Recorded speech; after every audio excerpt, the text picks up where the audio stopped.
first, for our fajitas, I'm gonna add a little bit of oil to our pan. You can add butter, but I just feel like oil is best for this. And I'm definitely gonna use a nonstick skillet. I don't know why I touched that because it's hot. A nonstick skillet just to make it easy, and cleanup is gonna be so much easier. And of course, we're doing everything in one pan. So what is the difference between a fajita and a taco? Of course, people are gonna tell you different things, but I'm gonna tell you the addition. Actually, okay, I'm telling you that for now, but whenever I want a taco or fajita, I put whatever I want and whatever I have available in it.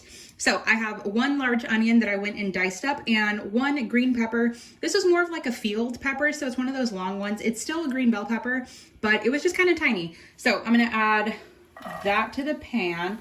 And just like I always say, you wanna get a little bit of like sweatiness out of them. Why did I say sweatiness? That sounds really weird now. You want to let them sweat. So we're just going to add everything to this. And you want to get a little bit of color. If you don't get much, don't even worry about it. But we just want to make sure we don't have any of that raw, like pungent onion taste. I love it. Raw onion is incredible, but too much of it is like, they say too much of a good thing. Yeah, it's just not very pleasant. And I don't want to smell like onions for the entire day. Okay, I might or might not need to add a little bit more oil, but we're just going to cook these for about 3 to 4 minutes. Now, of course, you do want to season every layer, so I'm going to add some black pepper. Like you guys know, it's not really something I measured, just a couple of cracks until, well, I think it's good enough. Now, for some salt, I'm going to add about a half a teaspoon of some salt. Did I say half a teaspoon? I mean like a quarter of a teaspoon. Then I'm going to add 1 teaspoon of some garlic powder. It's like legitimately powder. And I'm going to start stirring that up. And I'm working over a medium to a medium high heat. This whole meal should take like 15 minutes or less to come together. It's really, really fast. Then to our veggies here, I have 10 ounces of ground pork that I'm going to add. You can definitely do ground chicken, ground beef. I always say the meat is just what I happen to be using. You can really use whatever you want to use. If I could get it all out. Then you just want to start breaking up your ground pork. And I'm choosing to do everything in one pan for one, easy cleanup. But then two, I hate having to take it out and grab another pan or grab another bowl. I want one pan meals to actually be one pan.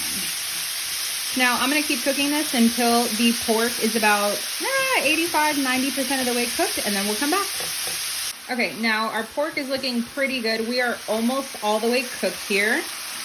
Now for, of course, the fajita seasoning, I'm gonna add a tablespoon of pre-made fajita seasoning. So what's in it is usually paprika, whether that be regular or smoked, garlic powder, cumin, chili powder, onion, garlic, oregano. Super simple. You can even use taco seasoning if you want. It really doesn't matter. Add all of that. And of course, this is going to give you a few different things here. For one, flavor, but you're also, from that paprika, going to get some color. And even the chili powder is going to give you a good amount or a little bit of color as well. And I like to make sure I kind of like smash it in there just so, for one, the spices toast. Oh, I just dropped onion. Okay. I want to make sure that the spices toast and kind of like wake them up and just, well, make them taste the way they should. And so that everything gets coated so you don't end up with like some white pieces of pork and then like super orangey bits. And if it doesn't mix all the way, that's all right. And of course, whenever you are working with pre-made seasoning, you want to make sure that if your seasoning blend has salt in it, most of the time it's usually the first or the second ingredient. So that is the time for you to be like, okay, let me not add as much salt as I would in the beginning, or let me taste along the way, of course, once your meat is cooked. And then you can kind of go from there. Okay, that looks really good. Now, instead of adding beef bouillon powder, I'm gonna add some liquid beef bouillon. It comes in a little circle container in like the middle aisles of the grocery store. And I will tell you, it's a lot cheaper to use the powder than it is the liquid, but sometimes you gotta use what you got. So I have about like a half a tablespoon. I don't know if I already said that, or maybe I said a tablespoon, but about a half a tablespoon of that. Then I'm gonna hit it with a tablespoon of water so we can get kind of like some saucy action going here. I don't want it to be soup because remember, these are like fajita style, but I want it to have some type of give. I swear to you guys, every time, I don't know what it is that I've been using these new seasonings, or maybe, yeah, I guess maybe I finished my old ones and these new ones are just super fresh. They keep making me sneeze. Okay, so now our meat mixture is done. Now we're gonna work on our little crema situation. So I turned the heat off, we're gonna let this cool. Of course, these are going into lettuce wraps. I prefer to let this cool down just a little bit, not till it's cold, but you don't want it piping hot. For one, you can't eat it like this. And then two, I don't want it to wilt the lettuce super fast. And also this is something I definitely recommend like making at the table instead of just kind of depending on how many people you're feeding. If you're feeding like more than 2 to 3, 4 people, so let them serve themselves. So kind of make it like an interactive thing, but then also, I mean, shit, why do you want to do more work, you know? Okay, for our little crema situation, you can either use sour cream or crema fresca. Is that what it's called? Yeah, the either sour cream, that's what I would recommend. Now, if you want to go a little bit healthier and you want to use Greek yogurt, go for that too. I'm going to add about 2 tablespoons of, what is it, sour cream, maybe a little bit more. Then once you have your sour cream, you want to add some lime. Now, let me just tell you guys, the skin on this is really, really tough. Whenever you go to the grocery store, you want to look for limes that are preferably thin. And I know it sounds super weird, but you can see that this is very thick right here. I know some of you guys are wondering, why do you only have 2.5 nails painted? That's another story for another video. But I'm going to try to add, well, I'm going to add the juice of this entire lime because this lime is greedy and does not want to give up its juice. This has to be like the worst lime I've ever seen. Like I'm literally squeezing this whole thing and it just looks like this, but nothing is coming out. This is trash. I'm gonna have to go get another lime.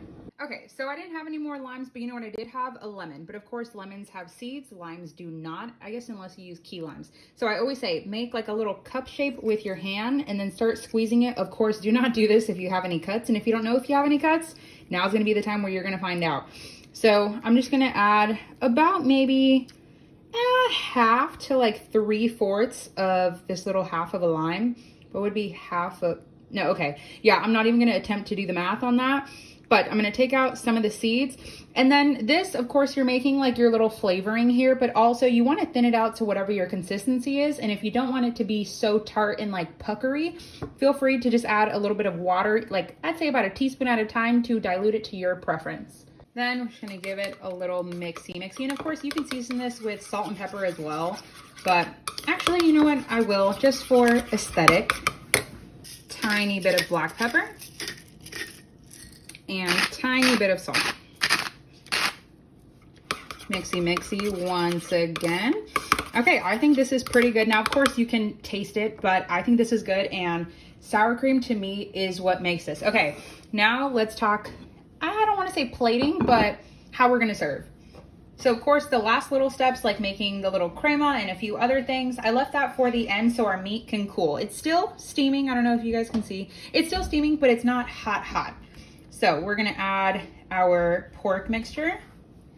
I'm just doing like a small spoonful. I know it might seem like I'm being a little bit cheap with it, but they do not really stand up. That's another thing. This isn't going to be one of those recipes that's picture perfect. So if you're clicking on it, it's probably not because of the picture or the thumbnail. You're clicking on it because this is something you want to make or just because you love and support me.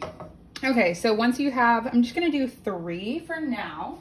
Then on top of this, I'm just going to add a little bit of Mexican cheese. So it's like cheddar and Monterey Jack, but even pepper jack would be good. And like I said, you guys know I'm kind of, I like cheese sometimes and then sometimes I don't. But we're just gonna add it because why not? We got it. Then you guys know any type of like Mexican food is not Mexican without the cilantro for me. Now I go pretty like heavy with the cilantro. And right now, I know it just looks like a bunch of green. And yes, these are most definitely kitchen scissors. I do not believe in like those herb scissors. I know some of you guys may have them and you swear by them, but I made my own herb scissors. Okay, that's gonna be good for now. Then to this, for a little bit of crunch, I'm gonna add some blue corn tortilla chips. You can use any type of tortilla chips. These are like these are like super healthy, and flax, quinoa, no. I don't care about any of that. But we're gonna do the way I grew up eating chips. Like, oh my gosh, if you guys remember going to 7-Eleven and just loading, like you would get a bag of chips, you'd cut it down the side, you'd open it up like this, fill it with cheese and onions and oh my gosh. Anyway, I'm gonna smash these and make them into tiny little like corn pieces, and we're gonna put them on top for a little bit of crunch. And then of course, I wanna make sure that the chips don't fall off. So I'm gonna take a little bit of our crema. Of course, if I had like a squirt bottle, I can put it and make it a lot prettier and go side to side, but we don't have that. So we're just gonna go like that and just dollop it on. This is like one of the best lunches we've had in like a really long time. Okay, then I'm just gonna take some of the chips and we're gonna put it on top. And I know this looks like a mess and it looks like a wannabe type salad, but I'll tell you, this is the type of salad I would wanna be. Okay, this is lunch.